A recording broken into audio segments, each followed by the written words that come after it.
Hello，大家好，我是一个毕业即躺平的自由职业者啊，在过去1年不到的时间呢，我实现了从月入3000到3万的飞跃。到现在为止啊，我已经自由职业1年了。从决定裸辞开始啊，这个月是第13个月。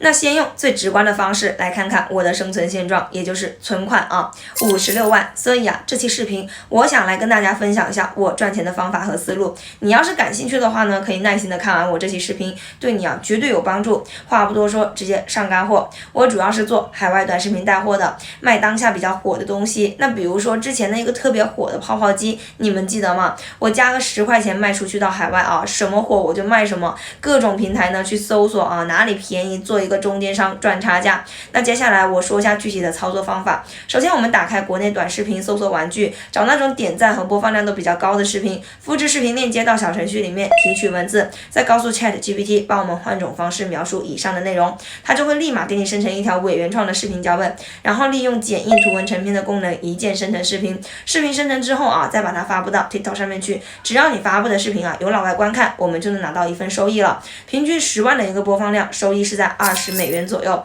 其次，我们的视频下面还可以挂上商品链接，这个也是最重要的。只要你啊发布的视频啊有老外观看了，就能够出单，一单的利润呢折合成人民币啊，差不多是在200左右。